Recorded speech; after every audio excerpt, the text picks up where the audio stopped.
Hello, my name is Carmen and I am the owner and creator of SOAR Transformational Life Coaching. And in this episode of Carmen's Coaching Corner, I have Barbara with me. Hi. How do you say your full name, Barbara? Barbara Chatzkel. I knew I would mess it up if I said it myself. And Barbara and I have known each other, what, about 2 years? Yeah, 2 years now. And we met through a networking group here in Phoenix, Arizona.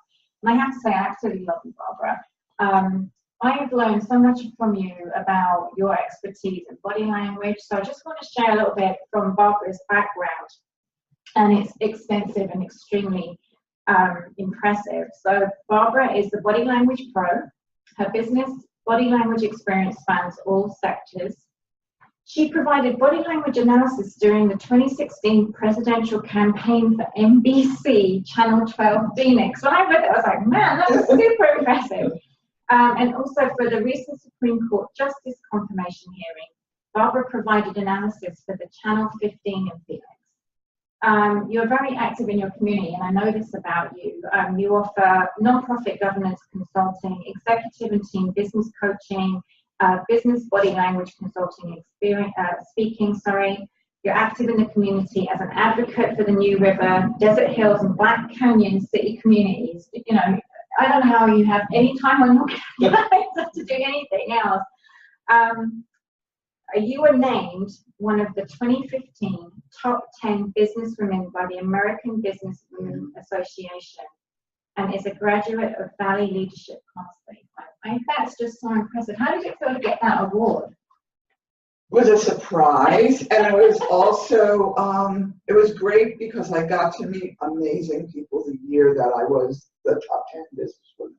Yeah, that's what an achievement, Barbara. Congratulations on that. And you have a book coming out in 2019, which, by the way, I cannot wait to get my hands on.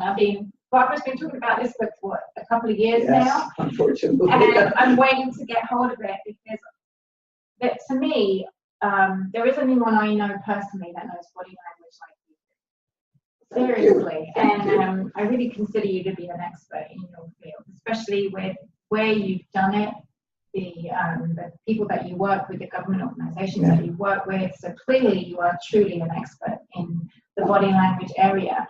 And, you know, as a coach, what I know about body language is nowhere near as extensive as yours, but I teach people body language, you know, especially for interview preparation and things like that. But your area is more focused on the business aspect. So do you want to just tell me a little bit more about what you do in that area? Sure. So business body language, we use it whether or not we recognize it.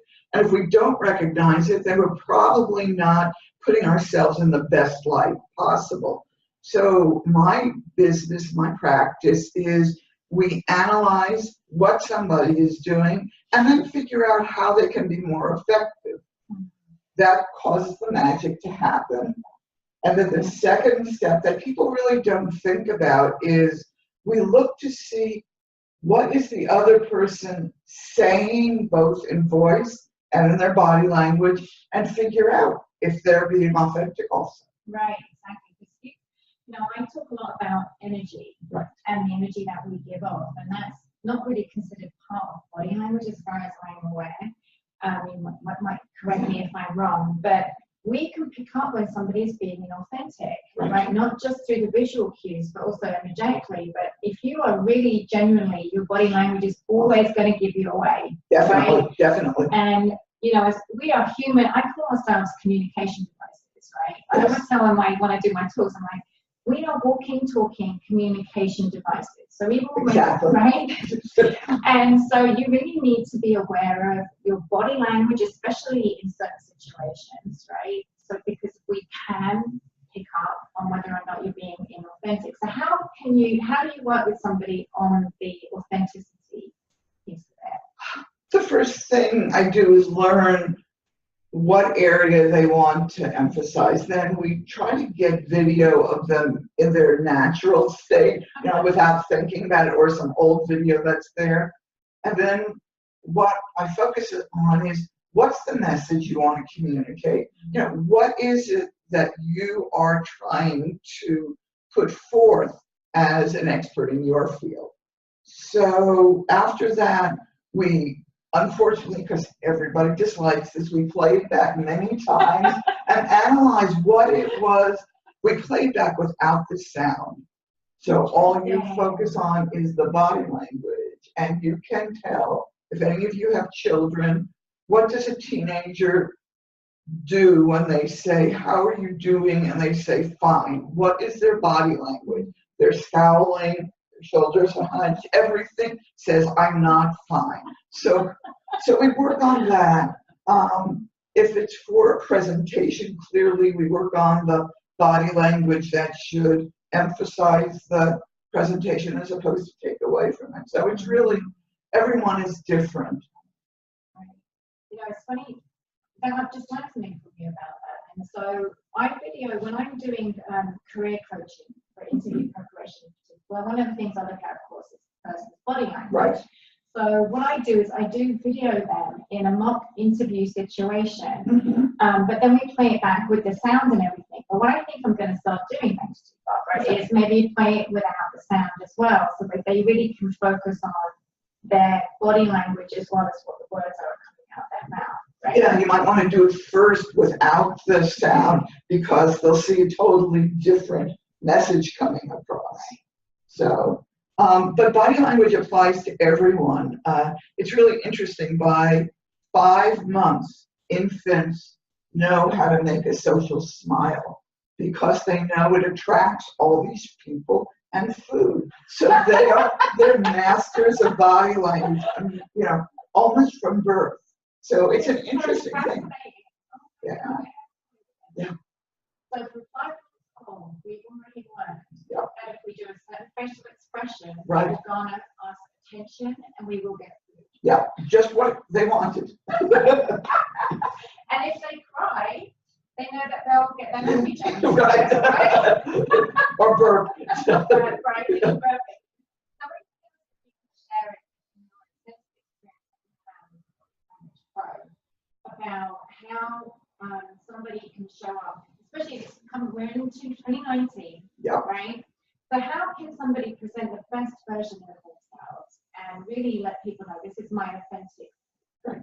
Can I tell a short story about a client? Love that. So I worked with a plumbing company, an up-and-coming plumbing company, and the 2 owners said to me, we have all of these trucks out on the road. We have 30 plus employees out on the road, and we're not sure that they are presenting the message we want them to present. So we worked together. The first time, they all were standing like this. A couple of them had baseball caps with the bill in the back. A couple of them had sunglasses. Now, granted, Arizona is sunny, but you never walk to a door with sunglasses on. We talked about stance. Your stance is shoulder and hip length apart, relaxed, hands at the sides, you know, doing everything you can to be non-threatening. So we worked on things like that, things that you don't even think about. So that their business is going gangbusters, it's growing. Their retention rate of employees, which you know is so important, is more than double the average. So they have fun. Yeah. So, and they're authentic. They are who they are. Right. So. And it's just a few tweaks here and there that can really change the other person's perception of you. Right. Right. And I love the fact that you mentioned about never wearing sunglasses when you approach somebody's front door. Because my immediate reaction to that was they look dodgy, right? They look a little bit like, do I really want to open the door to this person? Exactly. And when you're doing a customer service role, you know, a customer facing role, let's say, right? Appearance is so critical on how that customer perceives you and whether they build, because you want to build, especially in customer services, you want to build instant trust, right? With the customer, with the client, right? And your ability to do that is going to really either ruin the experience or enhance the experience. Exactly. And body language even works when you're doing customer service on the phone. When you are on the phone and trying to work a customer service experience, I suggest you stand up and you smile because they can hear that smile. listen to the next couple of conversations that you have, and you'll know if this person is smiling. Yeah, and the other thing that standing up does for you too, I think, especially when you're in a customer service role, A, you're not sitting down at your desk for 8 hours straight answering call. It's better for your health. And B, it actually allows you to breathe more better, right? So you can actually send more oxygen to your brain as you're breathing, which oxygen is what your, brain is what your, no, oxygen is what your brain needs, right? Stand up. I need a breather pack. And when you're sending more oxygen to your brain, you're actually more creative and better able to solve problems. So if you're in a customer service role when you're dealing with problems all day long, right? A screaming client, a screaming customer. I mean, I cut my teeth in customer services. It's a great place, though. It's an amazing place to start. I'm so grateful that I got like 8 years in a customer service environment where, you learn everything you can about other human beings and then how they behave. I mean, it was a great learning ground for me. And I did coaching in customer services too. And I just absolutely loved it. But yeah, customers standing up on the phone is a great tip, Barbara. And the other place I suggest doing that is when people are doing phone interviews. Yes, it's the same thing. Right, yeah. Same thing, because you want to be able to think on your feet, keep the airwaves moving, and just smile, right? Because everybody can pick up on that. So Barbara, since you have your own company, right? Yes. What's the name of your company? New River Group. New River Group, excellent. And how can people get hold of you if they want to improve their customer service, right? Because you've just said statistically it made huge changes for this one company, right? And it's simple body language, right? It's simple, and it's once you do it once or twice, you don't have to think about it. Right. The best way to get a hold of me is through email. It's Barbara at the Body Language Pro, all one word, or text or call on my mobile. That's 623-680-0515. And I talk about my book. Yes, please. I was just going to ask you about that. Yeah. I cut my body language teeth on the subways of New York. I commuted starting age 16, and I really learned a lot in watching 2 hours a day how people live. So since then, I've been a people watcher, and I have pulled together business body language knowledge about how you should present yourself, as well as what you should be watching for in the other person. It's going to be published in 2019 by De Gruyter Press, and I'm really excited. I hope you'll come and take a look and purchase it. So if you want a copy of that book when it's released, remember to email Barbara at thebodylanguagepro.com. Okay. Thank you, Barbara. Or text her and just rewind the video if you want her number again.